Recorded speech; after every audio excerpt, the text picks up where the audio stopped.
নমস্কার, আমার চ্যানেলে সবাইকে স্বাগত জানিয়ে আজকে আবার একটি নতুন ভিডিও নিয়ে এসেছি আপনাদের কাছে। আমরা যখন খারাপ সময়ের মধ্যে দিয়ে যাই তখন মনে মনে ভাবি যে এই খারাপ সময় থেকে বেরোনোর উপায় কী?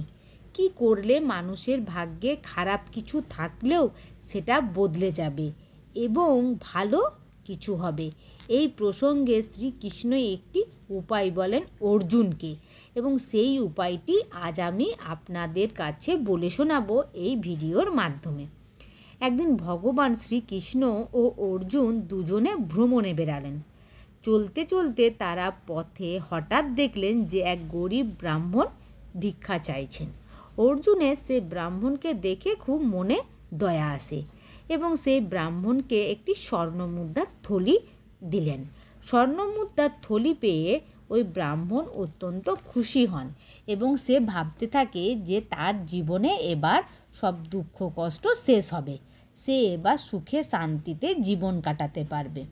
ভবিষ্যতে সুখের কথা ভাবতে ভাবতে সে নিজের বাড়ি দিকে যেতে থাকে, কিন্তু সে জানতো না যে তার দুর্ভাগ্য তার পিছনে পিছনে চলে আসছে।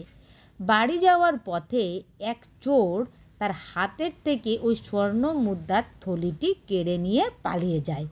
এই ঘটনায় সেই ব্রাহ্মণ অত্যন্ত দুঃখী হন এবং সে আবার ভিক্ষা করতে শুরু করে। পরের দিন যখন অর্জুনের দৃষ্টি আবার ব্রাহ্মণের দিকে পড়ে তখন অর্জুন খুব অবাক হন এবং তাকে আবার ভিক্ষা করার কারণ জিজ্ঞাসা করেন। উত্তরে তখন ব্রাহ্মণ অর্জুনকে তার মুদ্রা চুরির ঘটনাটি বলেন। ব্রাহ্মণের এই দুর্ভাগ্যের কথা শুনে আবার তার দয়া হয় সেই ব্রাহ্মণের ওপরে। এবার অর্জুন তাকে একটি অত্যন্ত দামি মণি দান করেন। বাড়িতে এসে সেই ব্রাহ্মণ ওই মণিটি সাবধানের সাথে একটি পুরনো ঘড়ার মধ্যে রেখে দেন। কিন্তু এইবারও সেই ব্রাহ্মণের ভাগ্যের এমন পরিহাস যে ব্রাহ্মণের স্ত্রী নদীতে জল আনতে যায়, যে ঘড়াটির মধ্যে মণিটি রেখেছিল সেই ঘড়াটিকে নিয়ে। ব্রাহ্মণের স্ত্রী যেই ঘড়াটিকে জলে ডোবায় তখনই মণিটি নদীর জলে ভেসে যায়। ব্রাহ্মণ যখন এই ঘটনাটি জানতে পারে তখন সে আবার দুঃখে ভেঙে পড়ে এবং সে নিজের ভাগ্যকে আবার দোষারোপ করতে থাকে এবং পরের দিন আবার সে ভিক্ষা চাইতে বেরিয়ে যায়। পরের দিন যখন ভগবান শ্রীকৃষ্ণ অর্জুন আবার সেই ব্রাহ্মণকে ভিক্ষা চাইতে দেখেন তখন অর্জুন সেই ব্রাহ্মণকে গিয়ে জিজ্ঞাসা করে যে কেন আপনি আবার ভিক্ষে চাইছেন, আপনাকে যে মণি দান করলাম সেই মণিটা কোথায় গেল? তখন আবার সেই মণির গল্প তাকে শোনায়। এইবার ভগবান শ্রীকৃষ্ণ বলেন, অর্জুন তুমি তো অনেক দান করলে, তাতে কিছু হলো না, আমি এইবার ওই ব্রাহ্মণকে 2 পয়সা দিয়ে যাচ্ছি, এই নাও তুমি 2 পয়সা, এই 2 পয়সা নিয়ে তুমি যা পারবে তাই করো। ব্রাহ্মণ তখন পথে যেতে যেতে ভাবতে থাকেন যে প্রভু আমাকে এত তুচ্ছ কেন দান করলেন, এটা প্রভুর কীরকম লীলা। ব্রাহ্মণ এরকম ভাবছিল, ঠিক তখনই সে দেখে যে একটি মাছ সে জালের মধ্যে আটকে আছে আর মাছটি বেরোনোর জন্য খুব চেষ্টা করছিল। এই দেখে ব্রাহ্মণের সেই মাছটির ওপর দয়া আসে। সে ভাবলো এই 2 পয়সা দিয়ে তো আর পেটের খিদে মেটানো যাবে না, তার থেকে বরং এই মাছটার প্রাণ বাঁচানো যাক। এইভাবে সে তার 2 পয়সা দিয়ে মাছটিকে কিনলেন এবং জল ভর্তি বোতলের মধ্যে রেখে নদীতে নিয়ে যান মাছটিকে ছাড়বার জন্য। কিন্তু ব্রাহ্মণ দেখলো যে মাছটিকে ছাড়বার সময় কি যেন মাছের মুখ থেকে সেই বোতলের মধ্যে পড়ে গেল। সে তখন দেখলো যে এটা তো তার সেই মণি ফিরে পেয়ে সে আনন্দে নেচে ওঠে এবং জোরে জোরে বলতে থাকে, পেয়ে গেছি পেয়ে গেছি। তখনই ভাগ্যবশত সেই চোরটিও সেখান থেকেই যাচ্ছিল যে ব্রাহ্মণের স্বর্ণমুদ্রা চুরি করেছিল।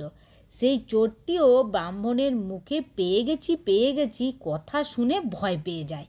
সে ভাবে যে ব্রাহ্মণ তাকে চিনতে পেরে গেছে এবং তাই সে চিৎকার করছে যে পেয়ে গেছি। এবার চোর তো ভয় পায় যে ব্রাহ্মণ যদি রাজদরবারে যেয়ে আমার নামে নালিশ করে তাহলে কি হবে। এই ভয়ে চোরটি ব্রাহ্মণের কাছে এসে কান্না করতে থাকে এবং ক্ষমা চেয়ে তার লুট করা স্বর্ণমুদ্রার থলিটি ব্রাহ্মণকে ফিরিয়ে দেন। তো ব্রাহ্মণ এই ঘটনাতে অনেক তখন খুশি হন।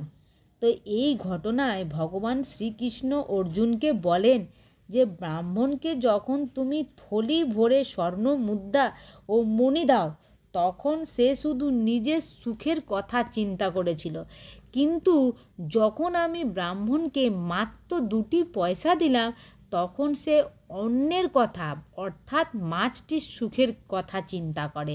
তাই যখন আপনি অন্যের দুঃখের কথা চিন্তা করেন বা যখন আপনি অন্যের ভালো করেন তখন আপনি ঈশ্বরের কর্ম করেন, আর তখন ঈশ্বরও আপনার সাথে থাকেন। আর ভগবান স্বয়ং যখন আপনার সাথে থাকবেন তখন আপনি সব দিক থেকেই উপকৃত হবে। তাই ভাগ্যও পরিবর্তিত হয়, অর্থাৎ খারাপ থাকলেও ঈশ্বরের কৃপায় সেটা ভালো হয়, আর ঈশ্বরই আমাদের সব সময় সাহায্য করেন।